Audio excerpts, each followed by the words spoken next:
विशिष्ट शिक्षक नियमावली संशोधन, देखिए इसको लेकर पूरे बिहार में विवाद छिड़ा हुआ है। नियोजित शिक्षक खासकर जो कि क्षमता परीक्षा पास कर गए, उनके द्वारा इसका विरोध किया जा रहा है। बड़ा यह सवाल है कि जिस तरीके से नियोजित शिक्षक पहले से कार्यरत थे, उनकी पुरानी सेवा सारी समाप्त कर दी जाएगी, नई सेवा को ऐड किया जाएगा। और कहीं ना कहीं सवाल ये भी उठ रहा है कि तमाम अनेक विसंगतियां देखने को मिल रही है इस नियमावली में। हमारे साथ बात करने के लिए अखिल भारतीय शैक्षिक संघ के राष्ट्रीय संयुक्त सचिव शैलेंद्र शर्मा चालू है, जुड़ेंगे, बात करेंगे। शैलेंद्र जी, कैसे देख रहे हैं जिस तरीके से विशेष शिक्षक नियमावली 2024 सामने निकल के जिस तरीके से संशोधन हुआ है उसको? बिना शर्त राजकर्मी का दर्जा की मांग बिहार के शिक्षक संघों के द्वारा की गई थी, लेकिन इसका कोई औचित्य नहीं था। नियोजनवाद से मुक्ति पाने के लिए एक जो सरकार के द्वारा निर्धारित परीक्षा थी, उसमें सम्मिलित होना था और राजकर्मी का दर्जा मिलना था। तो बहुत सारे शिक्षक बीपीएससी में सम्मिलित हुए, उत्तीर्ण हुए और वो योगदान किए। तो नियोजित शिक्षकों के बीच में से भी एक बहुत बड़ा घड़ा, लगभग 1,87,000 शिक्षकों ने सक्षमता परीक्षा में सम्मिलित हुए और उत्तीर्णता हासिल कर ली। राजकर्मी का दर्जा तो स्वतः मिल जाएगा उन्हें, जैसे बीपीएससी वालों को मिला। और जब उनका योगदान की प्रक्रिया आई तो एक जो निर्धारित नियमावली है उसके तहत से गुजरना पड़ा, उनका काउंसलिंग हुआ और औपबंधिक नियुक्ति पत्र उनको मिलने जा रहा है। और 1 जनवरी से लेकर उनका योगदान शुरू हो जाएगा। उनके वेतनमान भी अलग होंगे, उनकी सुविधाएं भी अलग होगी और उनकी जितनी सरकारी सुविधाएं होगी वो प्रदत्त होगी। लेकिन विभागीय पदाधिकारियों के नेग्लिजेंसी के कारण सक्षमता में इतनी तरह की व्यवधानें उत्पन्न हो गई और शिक्षक इधर उधर भटकते रहे। और नियमावली में भी सेवा निरंतरता की बात नहीं है। सरकार जब उनसे एक्सपीरियंस के आधार पर सक्षमता परीक्षा या बीपीएससी की परीक्षा आयोजित की है, प्रधानाध्यापकों की है, तो उनका अनुभव कहां जाएगा? उनके अनुभव का जब आपने प्रमाण पत्र लिया तो उनको निरंतरता देने में क्या हर्ज है? और जब आप राजकर्मी की घोषणा कर रहे हैं तो एक निश्चित वेतनमान देना होगा, ग्रेड पे देना होगा और निर्धारित जितनी सुविधाएं हैं वो प्रदत्त करना होगा। और सरकार भी इस ओर उचित कदम उठाएगी, क्योंकि यह वर्ष जो है, आने वाला वर्ष 2025 चुनावी वर्ष होगा। बिहार सरकार के लिए परीक्षा की घड़ी होगी और बुद्धिजीवियों को इस तरह से हतोत्साहित करना, प्रताड़ित करना एक तरह का शोषण है। और जितने भी पदाधिकारी शिक्षा विभाग में हैं, नौकरशाह लोग, वो लोग शिक्षकों को अपना मुलाजिम समझते हैं। न उनको नो ड्यूज में पैसा देना पड़ता है उनको अनुभवी प्रमाण पत्र में पैसा देना पड़ता है, उनके हर स्टेप पर पैसा लग रहा है। और जिला शिक्षा पदाधिकारियों पूरे बिहार में चारागाह बनाए हुए शैलेंद्र जी, और शिक्षकों को निलंबन, सेवा समाप्ति, प्राधिकार खत्म कर दिया गया है। ऐसे में शिक्षक क्या कह रहे हैं, जिस तरीके से प्राधिकार खत्म हुआ है, इसको देखते हुए हाईकोर्ट अब जाना होगा। सेवा समाप्ति को कैसे देखते, निलंबन को कैसे देखते, जिस तरीके से नियमावली में दर्शाया गया है, निलंबन या फिर सेवा समाप्ति या फिर प्राधिकार को? ये तो काला कानून है ना, ये नौकरशाहों के द्वारा थोपा हुआ कानून है और सरकार को संज्ञान लेना चाहिए इन नौकरशाहों पर। ये निरीक्षण के नाम पर जितने भी जिला से लेकर प्रखंड स्तर के पदाधिकारी हैं, ये सब दोहन और शोषण कर रहे हैं। ये निरीक्षण नहीं कर रहे हैं, शिक्षकों को प्रताड़ित कर रहे हैं। ये वातानुकूलित सब जगह एसी और सुविधा गाड़ियों की मिल गई है और ऊपर से उगाही का पैसा, दलाली का पैसा, इसके चलते इनका निरीक्षण और जितना जो कार्य है वो सब कार्यालय में बैठकर किया जा रहा है।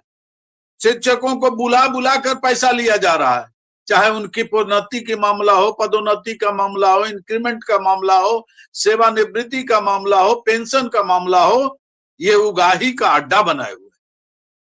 और बिहार सरकार के शिक्षा मंत्री को मैं ये सूचना दे रहा हूं, सैकड़ों उदाहरण हैं, पटना से लेकर दरभंगा तक का, पूर्णिया तक का, ये सब लिप्त हैं और सब अपने मन से ये काला कानून बनाया, नियमावली, ये सब काले धब्बे हैं शिक्षा विभाग में। इसका प्रतिकार, प्रतिरोध होना चाहिए और खुलेआम इसका विरोध होगा। और आज के पदाधिकारी जो सनके हुए हैं, इन पर लगाम लगाना होगा। और एसीएस महोदय से मेरा अनुरोध है कि आप नियमावली में संशोधन करें और उचित संशोधन करें। यह स्थानांतरण की व्यवस्था क्या किए हुए हैं आप? कोई कह देगा आपको तो आप स्थानांतरण कर दीजिएगा, निलंबन कर दीजिएगा, कुत्ता भगाने का ड्यूटी दीजिएगा इनको। पहले एक शौच करने का ड्यूटी मिला था कि खुले में शौच कौन भगाने का, हाँ, कुत्ता भगाने का, ये खुले में शौच को बोलिए, कुत्ता भगाने का काम कहिए कि शौचालय भी आप ही साफ कीजिए। आप नगर निगम, नगर निकाय, पंचायत परिषद को मत कहिए कि विद्यालय भी सरकारी संस्थान है, सरकार का एक संस्थान है, इसकी सफाई सब आप कराएं, इसकी सुविधा मत कीजिए। आप क्यों नहीं दायित्व देते हैं पंचायतों को और नगर परिषद को, नगर निकाय को, नगर निगम को, नगर पालिका को क्यों नहीं आप देते हैं कि सफाई व्यवस्था, कुत्ता पकड़ो, जानवर पकड़ो जी, आप नीलगाय और उसको मारने का ये देते हैं, लेकिन नगर निगम और पंचायत परिषद को क्यों नहीं देते हैं? शिक्षक कुत्ता भगावेगा, खुले में शौच का चौकीदारी करेगा? क्या बात है, कोई सुविधा नहीं और ऊपर से बस आदेश पर आदेश। और आरोप लगाकर अभी जो शिक्षा पदाधिकारी जितने हैं, जो निचले स्तर के हैं, सचिवालय से नीचे मुफस्सिल स्तर तक के, वो सब तानाशाही और कहते हैं कि आप आए हैं कार्यालय में हंगामा करने, सरकारी काम में बाधा करने, आप पर एफआईआर होगा। बिल्कुल एफआईआर का नतीजा निकल गया ब्रजवासी का। ब्रजवासी जी आज विधान परिषद में पहुंच गए जी, आप ही लोग के कारनामे से, और बुद्धिजीवियों के वोट से हुए हैं, सब पढ़े लिखे के वोट से, स्नातकों के वोट से। और इन पदाधिकारियों को पर अंकुश लगाइए सिद्धार्थ जी और शिक्षा मंत्री जी। मैं तो राष्ट्रीय स्तर पर इसकी चर्चा करूंगा, लेकिन शिक्षकों को प्रताड़ित करने का ये जिम्मा लिए हुए हैं सरकारी पदाधिकारी शिक्षा विभाग।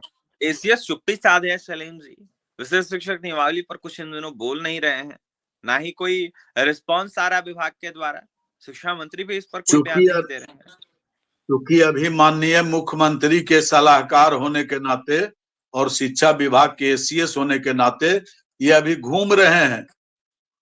और अभी 2 वीडियो वायरल हुआ है, उसमें 4 झोपड़ी बनी हुई है, चादरें ऊपर से रखी हुई है, बेंच टूट के फेंके हुए हैं, केवल शौचालय और पानी टंकी का निर्माण हुआ है, समरसेबुल का, लेकिन कक्ष नहीं बने हैं।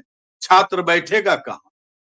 अभी औराई का जो वीडियो वायरल हुआ है माननीय विधान पार्षद ब्रजवासी जी के द्वारा, उसको देखिए, शर्मनाक स्थिति, शर्मसार करने वाली स्थिति है। पटना जिले के सुदूर देहातों में जाके देखिए स्कूलों की स्थिति, और ये लोग वातानुकूलित दीवारों में कार्यालय में बैठकर केवल अफसरशाही हाँकते हैं। और जब आप उन पर जाइए उनको कहने, तो कहते हैं कि आप सरकारी कार्य में बाधा देने आए हैं, आप पर एफआईआर होगा। एफआईआर करोगे और तुम बच जाओगे क्या? तुम पर एफआईआर नहीं होगा। सारी इनकी कार्यविधियों का जांच होनी चाहिए, और सारे को सब एक दूसरे पर आरोप मढ़ रहे हैं, और शिक्षकों को प्रताड़ित करने का जिम्मा नियमावली में इस तरह का प्रावधान होना चाहिए क्या काले कानूनों का? और सारे संघ चुप्पी साधे हुए हैं। सारे शिक्षक प्रतिनिधि बिहार के चुप्पी साधे हुए हैं। अकेला ब्रजवासी जी क्या करेंगे? अकेला चना किस तरीके भाड़ का फोड़ेगा सुधार क्या? होना चाहिए शैलेंद्र जी, किस तरीके का सुधार सुधार होना चाहिए विशिष्ट शिक्षक नियमावली में? जो पुरानी सेवा शर्त और पुरानी नियमावली है और राजकर्मी का दर्जा दे रहे हैं, तो सब पुराने नियमावली का अक्षरशः पालन होना चाहिए। उस समय भी अनुशासनिक कार्रवाई की थी, विभागीय कार्रवाई की थी। ये थोड़े था कि आपका कोई लड़का कंप्लेन कर देगा तो आपको जिला से बाहर कर दिया जाएगा, दूसरे विद्यालय में ट्रांसफर हो जाएगा, आपका निलंबन हो जाए। इस तरह का काला कानून बनना चाहिए क्या? स्थानांतरण की भी बातें आ रही है, बुद्धिजीवी बिहार कैडर बना दिया गया है, कहा जा रहा है कहीं भी स्थानांतरण भी कर दिया जाएगा। हाँ, राज्य स्तर का ट्रांसफर, क्योंकि इन लोगों का स्थानांतरण तो पैसे के बल पर होता है। जितने निचले स्तर के शिक्षा पदाधिकारी हैं सब मनचाही पोस्टिंग के लिए पैसे देते हैं, तो इनसे भी पैसे की उगाही होगी। 1990 में इसी तरह का किया गया था, अत्याचार जुल्म शिक्षकों पर, इंटर डिस्ट्रिक्ट अंतर परमंडल कहां सामूहिक स्थानांतरण। और इसके पूर्व के नियमावली में भी 5 वर्षों के बाद सामूहिक स्थानांतरण की व्यवस्था है, बिल्कुल समाप्त तो होनी चाहिए। ऐच्छिक स्थानांतरण की बातें हैं तो आप उन पर पहले स्पष्टीकरण कीजिए, उनसे आप पत्राचार कीजिए। और कोई कह दिया कि मिड डे मील में छिपकली रोज गिरता है जी, कमीशन का अड्डा है। आप विद्यालय नहीं जाते हैं, कोई कह देगा तो आपको निलंबित कर दिया जाएगा। नियमावली इसको समाप्त करते हुए संशोधन नहीं, पूर्व की नियमावली लागू होनी चाहिए। जो नियमावली 1990 में बनी थी, जो नियमावली 2012 में बनी, पदोन्नति अपरोन्नति और वेतनमान की बात नहीं, सिर्फ स्थानांतरण और निलंबन और अनुशासनिक कार्रवाई की बातें हो रही है। प्रतिकार होगा, चुनाव निकट है, शिक्षक आगे आएंगे, सड़कों पर आएंगे। आज आप बीपीएससी के छात्रों पर लाठीचार्ज कर रहे हैं, उम्मीदवारों पर, तो कल शिक्षकों पर भी यही अत्याचार करेंगे तो शिक्षक पीछे नहीं हटेंगे। जुल्म के खिलाफ आवाज उठाएंगे, जुल्म के खिलाफ आवाज उठाएंगे शिक्षक। ऐसे में पुरानी सेवा शर्त जिस तरीके से लागू थी वही लागू होनी चाहिए। यह बातें अखिल भारतीय शैक्षिक संघ के राष्ट्रीय संयुक्त सचिव शैलेंद्र शर्मा सैलू कहते हुए नजर आ रहे थे। जमकर एसीएस और साथ ही बिहार के शिक्षा मंत्री सुनील कुमार पर निशाना साधे थे। देखा जाए तो बिहार के शिक्षा विभाग के अधिकारियों पर निशाना साधते हुए साफ तौर पर कहते हुए नजर आ रहे थे काला कानून लाया जा रहा है, शिक्षकों को प्रताड़ित किया जा रहा है, ये बिल्कुल उचित नहीं है, शिक्षक बर्दाश्त नहीं करेंगे। 25 चुनाव पास में है, वोट नहीं देकर जवाब देंगे, इन लोगों को वोट पे चोट के द्वारा जो है जवाब देने का काम किया जाएगा। ऐसे में सरकार और विभाग को सुनना होगा। एसीएस देख रहे हैं, लेकिन जिस तरीके से तो आपने सुन लिया क्या कुछ कहते शैलेंद्र शर्मा और सैलू। देखिए जमकर निशाना साधे थे, बदलाव की जरूरत है और पुरानी सेवा शर्तों को लेकर मांग कर रहे थे। फिलहाल और तमाम खबरों के लिए NBC 24 के साथ बने रहे। बहुत बहुत धन्यवाद।